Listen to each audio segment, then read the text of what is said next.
बिस्मिल्लाहिर्रहमानिर्रहीम। अस्सलाम वालेकुम। Welcome to my YouTube channel. आज हमने यूनिट नंबर 2 जो है वो स्टार्ट करना है। क्लास 9th एक्सरसाइज है हमारे पास 2.1। एक्सरसाइज 2.1 के हम आज क्वेश्चन नंबर 1 और क्वेश्चन नंबर 2 सॉल्व करेंगे। क्वेश्चन नंबर 1 में देखिए उन्होंने बोला identify which of the following are rational and irrational number. सबसे पहले हमें पता होना चाहिए कि रैशनल और इरेशनल नंबर जो है वो कौन से होते हैं। ठीक है, रैशनल नंबर हमारे पास होते हैं, अभी डेफिनेशन में हम पढ़ते हैं रैशनल और इरेशनल की डेफिनेशन है all numbers of the form p over q where p and q are integers and q is not zero are called rational numbers। ठीक है, हमारे पास रैशनल नंबर वो नंबर्स होते हैं जिन्हें हम p over q की फॉर्म में लिख सकते हैं। ठीक है, जैसे 2/5 हो गया, 8/9 हो गया, इस वाली फॉर्म में जो होंगे उसको हमने कह देना कि रैशनल नंबर्स हैं। और इसकी एक कंडीशन है कि q हमारे पास जो होगा वो is not equal to zero के होना चाहिए, मतलब डिनोमिनेटर में जो वैल्यू हमारे पास है वो नॉट इक्वल हो जीरो के। और हमारे पास p और q जो है वो इंटीजर्स नंबर्स होते हैं। अब इंटीजर्स नंबर्स कौन से होते हैं वो डेफिनेशन हमारे पास है, the set of integer consist of positive number. Positive numbers होंगे मतलब 1 2 3 जो है ये पॉजिटिव नंबर्स भी होंगे और जीरो भी होगा उसमें, और नेगेटिव इंटीजर्स भी होंगे। नेगेटिव इंटीजर्स -1 -2 और -3 से शो होंगे। ठीक है, उसको हम डिनोट करते हैं z से। z इज इक्वल टू -3 -1 -2 और -1 0 1 2 3, मतलब नेगेटिव नंबर्स भी आ गए, नेगेटिव इंटीजर्स भी आ गए और जीरो भी आ गया और पॉजिटिव इंटीजर्स भी आ गए। ठीक है, p ओवर q जो हमारे पास इंटीजर्स नंबर्स होंगे और q जो है is not equal to zero हो जाएगा, तो हमारे पास रैशनल नंबर आ जाने हैं। ठीक है, उसके बाद रैशनल नंबर्स की डेसिमल रिप्रेजेंटेशंस के लिहाज से हमारे पास 2 टाइप्स हैं उसकी। एक हमारे पास टर्मिनेटिंग होती है और एक हमारे पास रिकरिंग या नॉन टर्मिनेटिंग भी इसको बोलते हैं। ठीक है, उसके बाद हम रिकरिंग और टर्मिनेटिंग और नॉन टर्मिनेटिंग का डिफरेंस पढ़ लेते हैं कि उसमें क्या है।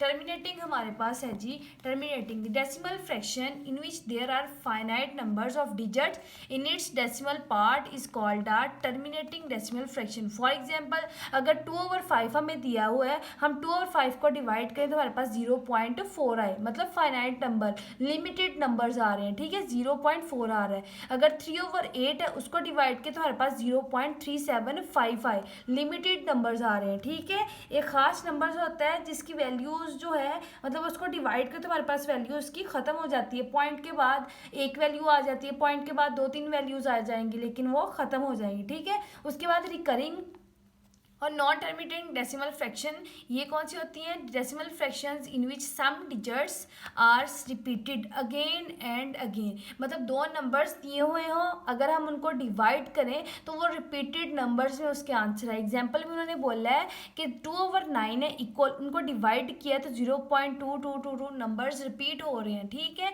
रिकरिंग और नॉन टर्मिनेटिंग डेसिमल फ्रैक्शन में आ गया है। इसमें फाइनाइट नंबर्स, लिमिटेड नंबर्स नहीं होते हैं, बल्कि इनको डिवाइड करें तो सेम रिपीटेड नंबर्स जो हैं, repeated numbers again and again वही नंबर्स आएंगे। ठीक है, उसके बाद इरेशनल नंबर की तरफ बढ़ते हैं। इरेशनल नंबर हमारे पास होते हैं इरेशनल नंबर्स जिनको हम p ओवर q की फॉर्म में नहीं लिख सकते हैं। ठीक है, और इसकी भी 2 टाइप्स हो जाती हैं। जिस तरह इसमें नॉन रिपीटिंग नहीं आता है, नॉन रिपीटेड डिजिट्स नहीं आएंगे और नॉन रिपीटेड डिजिट्स नहीं आएंगे, और रिकरिंग नंबर्स मतलब टर्मिनेटिंग डेसिमल फ्रैक्शंस भी नहीं होंगी। इन्होंने एग्जांपल में बताया √2 है इक्वल 1.4142135 मतलब डिजिट्स इसके नॉन रिपीटेड नहीं आ रहे। अगर हम उसको स्क्वायर रूट भी ले रहे हैं तो मतलब डिजिट्स है वो लदा आ रहे हैं। पाई जो है वो भी हमारे पास इरेशनल नंबर है, क्योंकि पाई की वैल्यू हमारे पास 22/7 होती है, मतलब अप्रॉक्सीमेटली इक्वल है वो। ठीक है, 22/7 उसको डिवाइड करें तो हमारे पास 3.14159265 आ रहा है,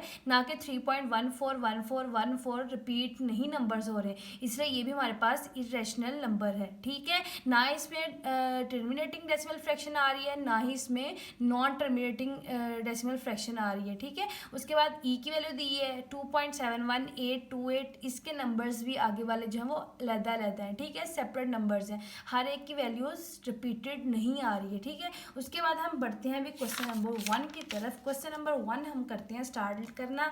हमारे पास है identify which of the following are rational and irrational number. ठीक है, √3 हमने पढ़ा है कि √3 जो है हमारे पास वो इरेशनल इरेशनल नंबर है, क्योंकि हमने रैशनल नंबर्स का पढ़ा है कि अगर पी ओवर क्यू की फॉर्म में आएगा तो वो हमारे पास रैशनल नंबर होगा। ये हमें लिख देना है कि ये हमारे पास है इरेशनल नंबर। ठीक है, ये लिख देते हैं इरेशनल नंबर। ये हमारे पास 1/6 है, पी ओवर क्यू की फॉर्म है, इसको हम लिख देते हैं कि ये हमारे पास रैशनल नंबर है। ठीक है, ये हमारे पास रैशनल नंबर है। उसके बाद पाई हमारे पास 22/7 है, लेकिन हमने ये एग्जांपल पढ़ी है इरेशनल नंबर की, अप्रॉक्सीमेटली 22/7, लेकिन ये हमारे पास इरेशनल नंबर है। ठीक है, इसको हम यहाँ पर लिख देते हैं इरेशनल नंबर।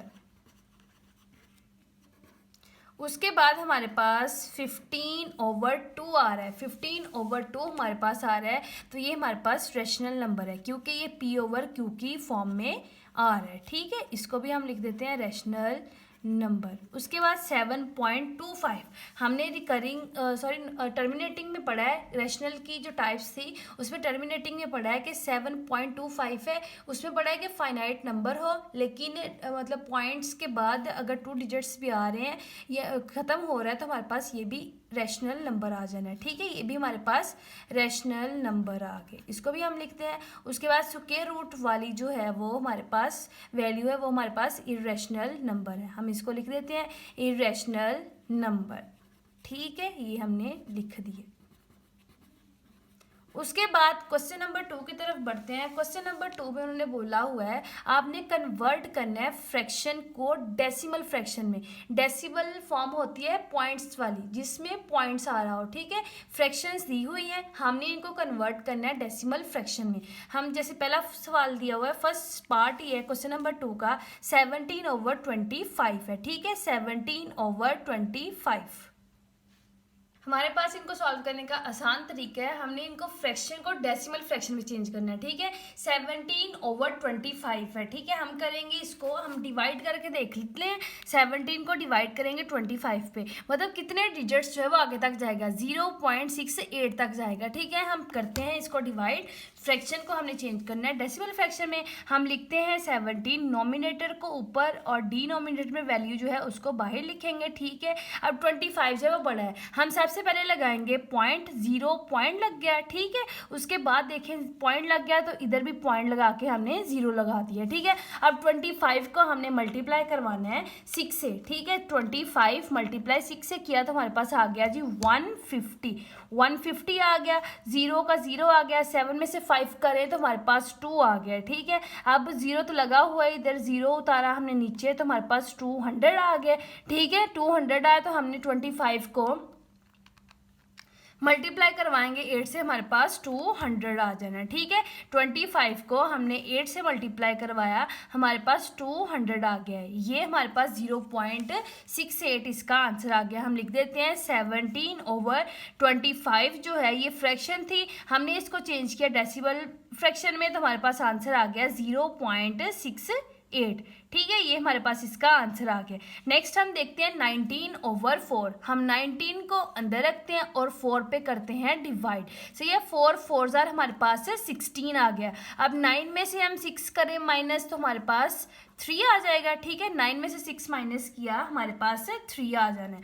उसके बाद देखें 4 जो है वो बड़ा है 3 से, हम पॉइंट लगाएंगे, हम इसको भी डिवाइड करके देख लेते हैं। 19 डिवाइडेड बाय 4, ठीक है, 4.75 आएगा ये आंसर इसका। ठीक है, हमने पॉइंट लगाया, हमने 0 लगाया इधर। ठीक है, अब 4 7 हमारे पास होता है 28, ये आ गया। उसके बाद हमने क्या करना है, 10 में से 8 जो है इधर से कैरी लेंगे, 10 में से 8 करेंगे तो हमारे पास 2 आ जाएगा।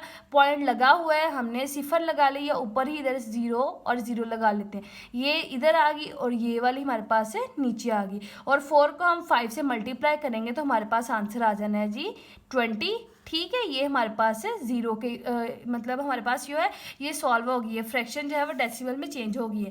19 डिवाइडेड बाय 4 जो है वो इक्वल आई है हमारे पास 4.75 के, ये इसका आंसर आ गया। ठीक है, अब नेक्स्ट हमारे पास पार्ट नंबर 3 है, इसका पार्ट नंबर है 57 डिवाइडेड बाय 8। हम 57 को अंदर रखते हैं और 8 पे हम डिवाइड करते हैं। 8 को हम अब इसको भी हम इस तरह करते हैं, 57 को डिवाइड करते हैं जी 8 पे, तो हमारे पास क्या आना है 7.125, मतलब पॉइंट्स के बाद ये 3 डिजिट्स तक आगे जाएगा। अब हम लिख लेते हैं इसको, 8 को 7 से हम मल्टीप्लाई करें तो हमारे पास आता है अभी 56। 8 को 7 से मल्टीप्लाई कराया 56 आ गया, उसके बाद 7 में से 6 करेंगे तो 1 आएगा, पॉइंट लग जाएगा, सिफर लगेगा, इधर सिफर जो है वो नीचे आ जाएगा। ठीक है, 2 सिफर्स लगा लेंगे।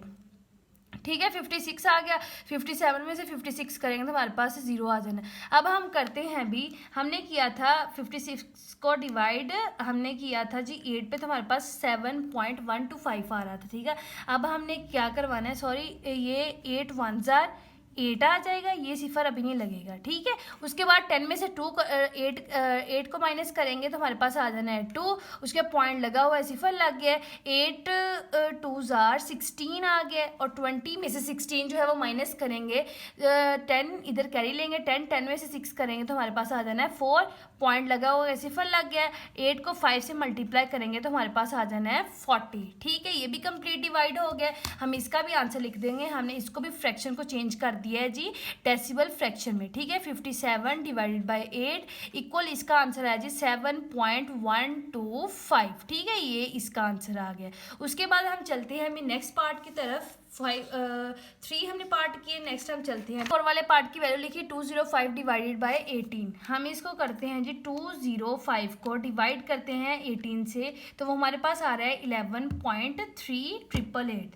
11.3 मतलब अप टू सोन चलता जा रहा है, रिपीटेड वैल्यूज आ रही हैं। ठीक है, हमने क्या करना है, हम 205 को अंदर रखते हैं। ठीक है, 205 और 18 ये वाली वैल्यू आई। उसके बाद हमने इसको डिवाइड करना है, हम करेंगे 18 को 1 से डिवाइड करेंगे, सॉरी 1 से मल्टीप्लाई करेंगे, हमारे पास 18 आ गया। इधर से हमने कैरी लिया, 10 में से हमने 8 माइनस किया, हमारे पास 2 आ गया। ठीक है, इधर 1 में से 1 करेंगे 0 आ जाएगा।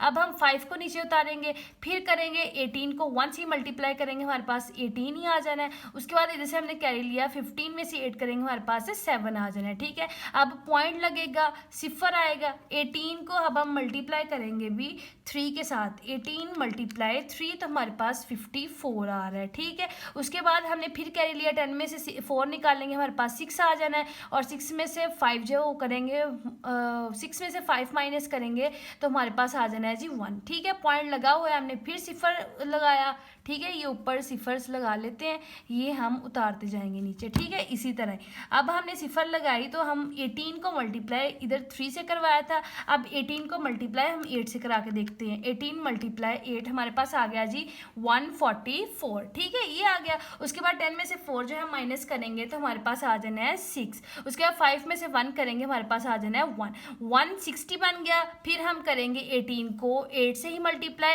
हमारे पास 144 आ जाएगा। रिपीटेड नंबर्स अब आएंगे आगे। ठीक है, अब 10 में से 4 करेंगे, हमारे पास 6 आ जाएगा, फिर 1 आ गया, फिर 0 लगाया, फिर हमने इसको 8 से मल्टीप्लाई कराया तो हमारे पास 144 आ गया। ठीक है, उसके बाद 10 में से 4 करेंगे, फिर 6 आ गया, उसके बाद इधर 5 रह गया, 5 में से 4 करेंगे 0 आ गया, ये फिर लग गया, फिर हम इसको 8 से कराएंगे तो हमारे पास 144 ही आता जाएगा। ठीक है, ये रिपीटेड नंबर्स हमारे पास चलते जाने हैं। अब हम 10 में से 4 करें तो हमारे पास 6 और 1। ठीक है, अब हम इसकी फ्रैक्शन जो है, हम इसकी फ्रैक्शन 9 अगर हमने ख़त्म करना हो सवाल तो हम इसको बड़ी वैल्यू से मल्टीप्लाई करके भी कर सकते हैं। ठीक है, 0 लगा, हमने क्या करवाना है, 18 को मल्टीप्लाई करवा देंगे हम 9 के साथ, हमारे पास आ जाना है 162।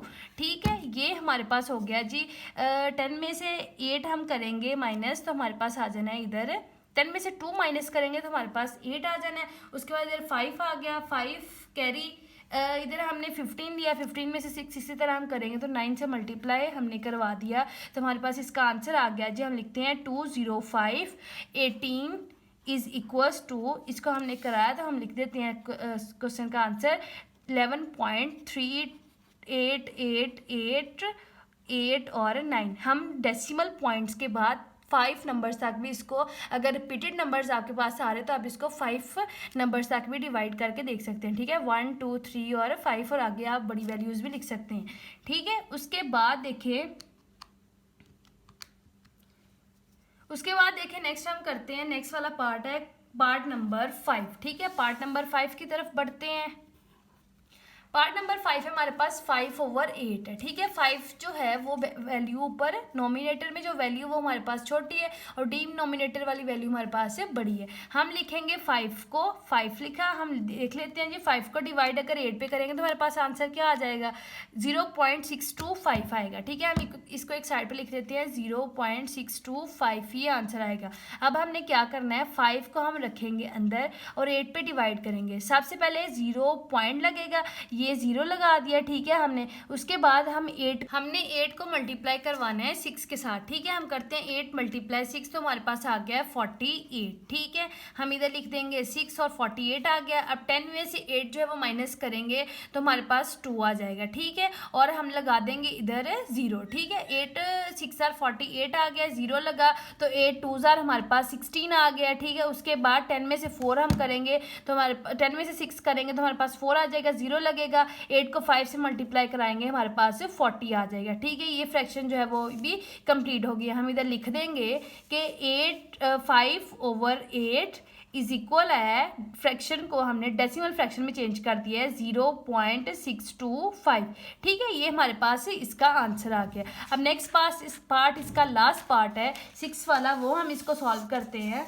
नेक्स्ट वाला पार्ट हम लिखते हैं इधर ही, 25/38। इसको भी हम डिवाइड करके देख लेते हैं। 25 को हम डिवाइड करेंगे 38 पे, हमारे पास आ जाना है 0.65789473 ये आंसर आ रहा है, ठीक है। हम इधर लिख देते हैं इसको 0.65789, हम पॉइंट्स के बाद 5 डिजिट चले जाते हैं, 1 2 3 4 और 5 डिजिट तक, ठीक है। इधर तक हम आंसर ले आते हैं। हम लिखते हैं 25, इसको डिवाइड करवाते हैं हम 38 से। सबसे पहले 25 जो वो 38 से छोटा है, सबसे पहले हमने 0 पॉइंट लगाएंगे, 0 पॉइंट लग गया, ठीक है। इधर भी हमने 0 लगा दिया। अब हम 38 को मल्टीप्लाई कराएंगे, 38 × 6 से होगा, हमारे पास आ जाएगा जी 228, ठीक है। ये हमने 6 से मल्टीप्लाई करवा के लिखा है। उसके बाद हम करवाएंगे 10 में से 8, इधर से कैरी लेंगे, 10 में से 8 निकालेंगे तो हमारे पास 2 आ जाएगा। 4 में से 2 करेंगे तो हमारे पास से 2 आ जाएगा, ठीक है। पॉइंट लगा हुआ है, सिफर लगा दिया। उसके बाद हमने क्या करना है, 38 को मल्टीप्लाई करवाना है हमने 5 के साथ, 190 आएगा, ठीक है। इधर हम लिख देंगे 5, ठीक है, 190 तक आ गया। उसके बाद 0 आ गया एज इट इज। इधर से हमने कैरी लिया, 12 हो गया, 12 में से हम माइनस करेंगे 9 तो हमारे पास आ जाएगा 3, ठीक है। 3 आ गया, पॉइंट लगा हुआ है, सिफर लगा दी। उसके बाद 38 को हमने मल्टीप्लाई करवाना है 7 के साथ तो हमारे पास आ गया 266, ठीक है। आपको 9th में कैलकुलेटर अलाउ होते हैं। अब इसको ईजी करने के लिए 25 को 38 पे डिवाइड करके आंसर्स देख लें, आपको इजी रहेगा। आप देखते इसको सॉल्व करते जाएंगे कि हमने मल्टीप्लिकेशन जो है वो किस किस डिजिट से करवा के हमने आंसर्स निकालने हैं। अब हम इधर जो कैरी लेंगे 9 इधर आ जाएगा, ठीक है। इधर हमारे पास 10 आ जाएगा, 10 में से 6 करेंगे तो हमारे पास 4 आ जाएगा, 9 में से 6 करेंगे तो हमारे पास 3 आ जाएगा, ठीक है। उसके बाद इधर हमने लगा लिया 0, ठीक है। अब 38 को हमने मल्टीप्लाई करवाना है 8 से। 8 से जब हमने मल्टीप्लाई करवाया तो हमारे पास आ गया जी 304, ठीक है। उसके बाद इधर से कैरी लिया, 10 में से 4 हमने किए तो हमारे पास 6 आ गया। उसके बाद इधर 3 आ गया, 0 लग गया। उसके बाद हमने 38 को मल्टीप्लाई करवाया 9 के साथ तो हमारे पास 342 आ गया, ठीक है। 10 में से 2 करेंगे हमारे पास 8 आ जाएगा और ये 5 में से 4 करेंगे तो 1 आ जाएगा, ठीक है। हमने इसको सॉल्व करना था 5 डिजिट्स तक, हमने इसको सॉल्व कर दिया 5 डिजिट्स तक। हम लिख देंगे इधर answer 25/38 is equal to, answer हमारे पास आया जी 0.655 के बाद फिर 7 से किया, फिर हमने 8 से किया और फिर 9 से किया। इसी के साथ हमारा क्वेश्चन नंबर 2 जो है वो कंप्लीट हो गया।